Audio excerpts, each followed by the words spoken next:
Hi friends, ഇന്ന് നമ്മൾ വളരെ ടേസ്റ്റി ആയിട്ട് ചെയ്തെടുക്കാൻ പറ്റുന്ന ഒരു കിടിലൻ പെപ്പർ റോസ്റ്റിൻ്റെ റെസിപ്പിയാണ് കേട്ടോ ചെയ്യുന്നത്. അപ്പം നമുക്ക് വീഡിയോയിലേക്ക് പോയാലോ? വീഡിയോയിലേക്ക് പോകുന്നതിന് മുന്നേ എൻ്റെ ചാനൽ ഇതുവരെ സബ്സ്ക്രൈബ് ചെയ്ത ആരെങ്കിലും ഉണ്ടെങ്കിൽ പ്ലീസ് ഒന്ന് സബ്സ്ക്രൈബ് ചെയ്ത് സപ്പോർട്ട് ചെയ്യണേ. അപ്പോൾ ആദ്യം തന്നെ ഈ ഒരു സോയ പെപ്പർ റോസ്റ്റ് റെഡിയാക്കാനായിട്ടുള്ള സോയ ഒന്ന് വെള്ളത്തിൽ കുതിർത്ത് വെക്കണം. അപ്പോൾ അതിനായിട്ട് ഞാനിവിടെ 200 ഗ്രാം സോയ നല്ല തിളച്ച വെള്ളത്തിൽ ഒരു 10-20 മിനിറ്റ് മുന്നേ ഒന്ന് കുതിർത്ത് വെച്ചിട്ടുണ്ടായിരുന്നു. അപ്പോൾ ഈ ഒരു സമയത്തേക്ക് നന്നായിട്ട് വീർത്തിട്ടൊക്കെ വന്നിട്ടുണ്ട്. ഇനി നമുക്കിത് കൈ വെച്ചിട്ട് നന്നായിട്ട് ഒന്ന് ഇതുപോലെ ഒന്ന് പിഴിഞ്ഞു കൊടുത്തിട്ട് ഇതെല്ലാം വെള്ളം മുഴുവനായിട്ട് കളഞ്ഞിട്ട് വേറൊരു പാത്രത്തിലേക്ക് ഇട്ട് കൊടുക്കാം. അതുപോലെ തന്നെ നിങ്ങൾക്ക് സോയ കുതിർക്കാൻ സമയമില്ല, പെട്ടെന്ന് ഇൻസ്റ്റൻ്റ് ഒക്കെ ആയിട്ട് ചെയ്തെടുക്കണമെന്നുണ്ടെങ്കിൽ നിങ്ങൾ എന്ത് ചെയ്യണമെന്ന് വിചാരിച്ചു കഴിഞ്ഞാൽ വെള്ളം തിളപ്പിക്കുന്ന സമയത്ത് സോയ ഒന്നിച്ചിട്ട് കൊടുത്തിട്ട് ഒരു 3-4 മിനിറ്റ് നന്നായിട്ടൊന്ന് തിളപ്പിച്ചെടുത്താൽ മതി കേട്ടോ. കാരണം പെട്ടെന്ന് തന്നെ വീർത്ത് കിട്ടിക്കോളും. അപ്പോൾ ഞാനിതിവിടെ വേറൊരു സ്ട്രെയിനറിൽ ഇട്ട് കൊടുത്തിട്ടുണ്ട്. എന്നിട്ട് നമുക്ക് ഇതുപോലെ ഒന്ന് കട്ട് ചെയ്ത് കൊടുക്കാം. എല്ലാം കട്ട് ചെയ്തെടുക്കേണ്ട. ഇതുപോലെ അത്യാവശ്യം വലുപ്പമുള്ള സൈസ് ആണെങ്കിൽ ഒന്ന് ചെറുതായിട്ട് ഇതുപോലെ ഒന്ന് കട്ട് ചെയ്ത് കൊടുക്കാം. എൻ്റെ ഇപ്പോൾ മിക്സ് ആയിട്ടുള്ളതാണ്, പല സൈസിലും കിട്ടുമല്ലോ നമുക്ക്. അപ്പോൾ വലുതും ചെറുതും ഒക്കെ ഉണ്ട്. അതുകൊണ്ട് ഞാൻ വലുത് നോക്കിയിട്ട് ഇതുപോലെ ഒന്ന് കട്ട് ചെയ്ത് കൊടുക്കുന്നുണ്ട്. അപ്പോൾ ഞാൻ അത്യാവശ്യം എല്ലാം കട്ട് ചെയ്ത് കൊടുത്തിട്ടുണ്ട്. ഇനി നമുക്ക് നമ്മൾ ഏതിലാണോ റെഡിയാക്കുന്ന ആ ഒരു പാനിലേക്ക് ഈ ഒരു സോയ ഇട്ട് കൊടുക്കാം. ഇനി നമുക്ക് ഇതിലേക്ക് ആവശ്യമായിട്ടുള്ള പൊടികൾ ചേർത്ത് കൊടുക്കാം. ആദ്യം തന്നെ 1/2 ടീസ്പൂൺ അളവിൽ മഞ്ഞൾപ്പൊടി, പിന്നെ 1 ടേബിൾ സ്പൂൺ അളവിൽ വലിയ ജീരകം പൊടിച്ചിട്ടുള്ളത് ചേർത്ത് കൊടുക്കാം. പിന്നെ 1 ടേബിൾ സ്പൂൺ അളവിൽ കുരുമുളക് പൊടി ചേർത്ത് കൊടുക്കാം. കുരുമുളക് പൊടി അത്യാവശ്യം കൂടുതൽ ചേർത്ത് കൊടുത്തോ, കാരണം നമ്മളിതിന് മുളക് പൊടി കാര്യങ്ങളൊന്നും ചേർക്കില്ല. അതുപോലെ തന്നെ ഇതൊരു പെപ്പർ റോസ്റ്റ് ആണല്ലോ ചെയ്യുന്നത്, അപ്പോൾ അത്യാവശ്യം വേണം.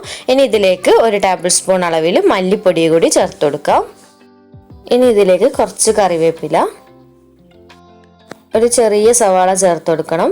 അതുപോലെ തന്നെ അത്യാവശ്യം വലുപ്പമുള്ള സവാളയാണെങ്കിൽ ഒരു പകുതിയൊക്കെ മതി കേട്ടോ, ഒരുപാടാവണ്ട. ഇനി ഇതിലേക്ക് ഇഞ്ചി, വെളുത്തുള്ളി, പച്ചമുളക് 3 കൂടി ഒന്നിച്ച് പേസ്റ്റ് ആക്കിയത് ചേർത്ത് കൊടുക്കാം. ഒരു 2 ടേബിൾ സ്പൂൺ വരെ മതിയാകും. ഇനി ഇതിലേക്ക് ആവശ്യമായിട്ടുള്ള വെളിച്ചെണ്ണ ചേർത്ത് കൊടുക്കാം. ഇനി ഇതിലേക്ക് ആദ്യം തന്നെ 1 കപ്പ് അളവിൽ വെള്ളം ചേർത്ത് കൊടുക്കാം. എന്നിട്ട് നോക്കിയിട്ട് ആവശ്യം ഉണ്ടെന്നുണ്ടെങ്കിൽ വീണ്ടും ചേർത്ത് കൊടുക്കാം കേട്ടോ. ഇനി നമുക്കിത് നന്നായിട്ട് കൈവച്ചിട്ടൊന്ന് കുഴച്ചെടുക്കണം. നല്ല രീതിയിൽ തന്നെ ഈ ഒരു സമയത്ത് തന്നെ കുറച്ച് ഉപ്പ് കൂടി ഇട്ട് കൊടുക്കണം കേട്ടോ. എത്ര ആവശ്യത്തിനുള്ള ഉപ്പ് ഇട്ട് കൊടുക്കാം.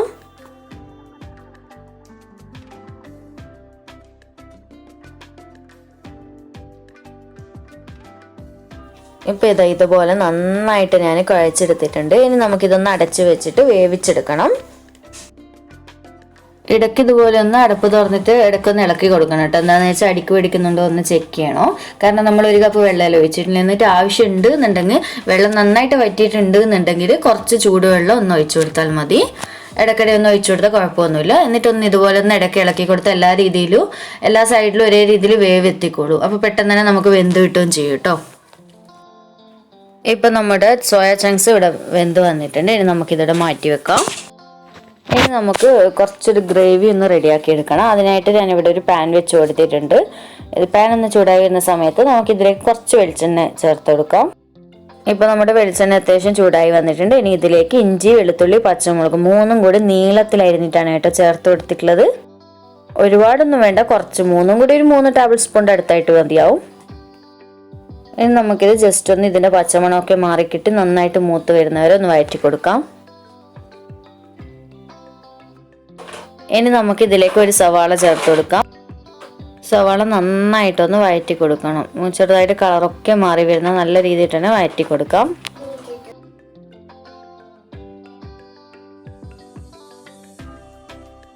ഇപ്പോൾ നമ്മുടെ സവാള നന്നായിട്ട് വഴന്ന് കളറൊക്കെ മാറി വന്നിട്ടുണ്ടല്ലോ. ഇനി നമുക്ക് ഇതിലേക്ക് ഒരു വലിയ തക്കാളി ഇതുപോലെ ചെറുതായിട്ട് കട്ട് ചെയ്തിട്ട് ചേർത്ത് കൊടുക്കാം. നല്ല പഴുത്ത തക്കാളി നോക്കിയിട്ട് തന്നെ എടുക്കണേ.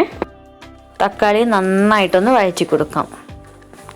ഈ ഒരു സമയത്തൊന്നും ഞാൻ ഇതിൽ ഉപ്പ് ചേർക്കുന്നില്ല കേട്ടോ, കാരണം നമ്മുടെ സോയയിൽ അത്യാവശ്യം ഉപ്പ് ഞാൻ ചേർത്തിട്ടുണ്ട്. അപ്പോൾ നോക്കിയിട്ട് ആവശ്യമുണ്ട് എന്നുണ്ടെങ്കിൽ ലാസ്റ്റ് ചേർത്ത് കൊടുത്താൽ മതി, കുഴപ്പമൊന്നുമില്ല കേട്ടോ. ഇപ്പോൾ നമ്മുടെ തക്കാളി അത്യാവശ്യം നന്നായിട്ട് വഴന്നു വന്നിട്ടുണ്ട്. ഇനി നമുക്കിതിലേക്ക് ഒരു ചെറിയ കപ്പ് അളവിൽ ക്യാപ്സിക്കം ഇതുപോലെ ചെറുതായിട്ട് കട്ട് ചെയ്തിട്ട് ചേർത്ത് കൊടുക്കാം. ക്യാപ്സിക്കം ഇട്ട് കൊടുത്തു കഴിഞ്ഞാൽ ലോ ഫ്ലെയിമിൽ ഇട്ടിട്ട് നന്നായിട്ടൊന്ന് മിക്സ് ചെയ്ത് കൊടുക്കാം. ക്യാപ്സിക്കം ഇല്ലാന്ന് വെച്ചാൽ നിർബന്ധമൊന്നുമില്ല, പക്ഷെ ചേർത്ത് കൊടുത്താൽ നല്ലൊരു ടേസ്റ്റും നല്ലൊരു ഫ്ലേവറൊക്കെ ഉണ്ടാവും കേട്ടോ. അതിന് വേണ്ടിയിട്ട് കയ്യിലില്ലെങ്കിൽ ചേർത്ത് കൊടുക്കുകയൊന്നും വേണ്ട. ഇനി ആദ്യം തന്നെ നമുക്കിതിലേക്ക് 1 ടീസ്പൂൺ അളവിൽ മല്ലിപ്പൊടി ചേർത്ത് കൊടുക്കാം. അടുത്തത് 1 ടേബിൾ സ്പൂൺ അളവിൽ കുരുമുളക് പൊടി ചേർത്ത് കൊടുക്കാം. ഇനി ഇതിലേക്ക് 1/2 ടീസ്പൂൺ അളവിൽ ഗരം മസാല പൊടി ചേർത്ത് കൊടുക്കണം. ഇനി നമുക്ക് നന്നായിട്ട് ഈ പൊടികളുടെയൊക്കെ പച്ചമണം മാറി കിട്ടുന്നവരെ നന്നായിട്ടൊന്ന് വഴറ്റിയെടുക്കാം. അതുപോലെ തന്നെ ഫ്ലെയിമിൻ്റെ കാര്യം പ്രത്യേകം ശ്രദ്ധിക്കണം. ഈ ഒരു സമയത്ത് ലോ ഫ്ലെയിമിൽ തന്നെ ഇടണം, കാരണം പൊടികൾ പെട്ടെന്ന് കരിഞ്ഞു പോകും. അതുപോലെ തന്നെ നമ്മുടെ ക്യാപ്സിക്കം ഒരുപാട് വെന്തുടയാനും പാടില്ല, എങ്കിലൊരു നല്ല കടിക്കുമ്പോൾ ഒരു ടേസ്റ്റ് കൂടുതൽ കിട്ടില്ല. അതുകൊണ്ട് ലോ ഫ്ലെയിമിലിട്ടിട്ട് തന്നെ ചെയ്യണേ. ഇപ്പോൾ നമ്മുടെ പൊടികളുടെ പച്ചമണമൊക്കെ മാറി വന്നിട്ടുണ്ട്. ഇനി നമുക്ക് നമ്മൾ നേരത്തെ വേവിച്ച് വെച്ചിട്ടുള്ള സോയ ചങ്ക്സ് ഇല്ലേ, അത് ഇതിലേക്ക് ഇട്ട് കൊടുക്കാം. ഇനി നമുക്കിത് 1-2 മിനിറ്റ് ഒന്ന് നന്നായിട്ടൊന്ന് മിക്സ് ചെയ്ത് കൊടുക്കാം.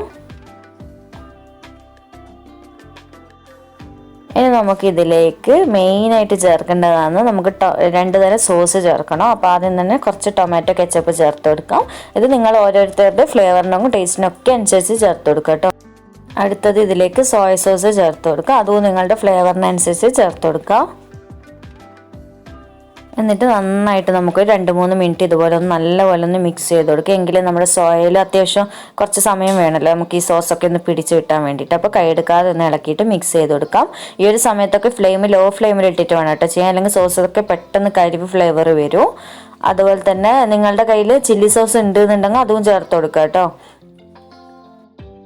ഒരു 3-4 മിനിറ്റ് ഒന്ന് നന്നായിട്ട് മിക്സ് എടുത്തതിന് ശേഷം ഇതിലേക്ക് ഞാൻ കുറച്ച് മല്ലിയില ഇതുപോലെ ചെറുതായിട്ട് കട്ട് ചെയ്തിട്ട് ചേർത്ത് കൊടുത്തിട്ട് ഒന്നുകൂടി നന്നായിട്ട് മിക്സ് ചെയ്ത് കൊടുക്കാം.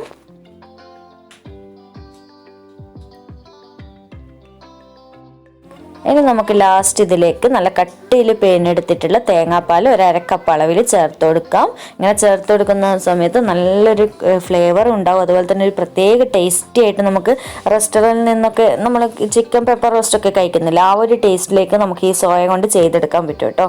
അതിന് വേണ്ടിയിട്ടാണ് തേങ്ങാപ്പാൽ ചേർത്ത് കൊടുത്തതിന് ശേഷം ഒരു 5 മിനിറ്റോളം ഒന്ന് ഇതുപോലെ നന്നായിട്ട് മിക്സ് ചെയ്ത് കൊടുത്തതിന് ശേഷം ഫ്ലെയിം ഓഫ് ചെയ്ത് കൊടുക്കും. അപ്പോൾ നമ്മുടെ സിമ്പിളും ടേസ്റ്റി ആയിട്ടുള്ള സോയ പെപ്പർ റോസ്റ്റ് ഇവിടെ റെഡി ആയിട്ടുണ്ട്. സിമ്പിളല്ലേ ചെയ്യാനായിട്ട്. ഈ ഒരു സോയ പെപ്പർ റോസ്റ്റ് ചൂട് ചപ്പാത്തിയുടെ ഒക്കെ കൂടെ ബെസ്റ്റ് കോമ്പിനേഷനായിട്ട് നമുക്ക് റെഡിയാക്കി എടുക്കാൻ പറ്റുന്നൊരു കിടിലനായിട്ടാണ് കേട്ടോ. അതുപോലെ തന്നെ സോയയുടെ ഫ്ലേവറൊക്കെ ഒന്നും ഇഷ്ടപ്പെടാത്തവർക്കും കൂടി ഈ ഒരു രീതി ചെയ്ത് കൊടുത്താൽ എന്തായാലും ഇഷ്ടപ്പെടുന്ന റെസിപ്പിയും കൂടിയാണ്. അപ്പോൾ എന്തായാലും ഒന്ന് ഇത് ട്രൈ ചെയ്ത് നോക്കിയിട്ട് എനിക്ക് ഫീഡ്ബാക്കൊക്കെ അറിയിക്കണേ. അതുപോലെ തന്നെ വീഡിയോ ഇഷ്ടമായിട്ടുണ്ട് എന്നുണ്ടെങ്കിൽ ലൈക്ക് ചെയ്യുക, സപ്പോർട്ട് ചെയ്യുക. അപ്പോൾ വീണ്ടും ഒരു അടിപൊളി വീഡിയോ ആയിട്ട് കാണാം. താങ്ക്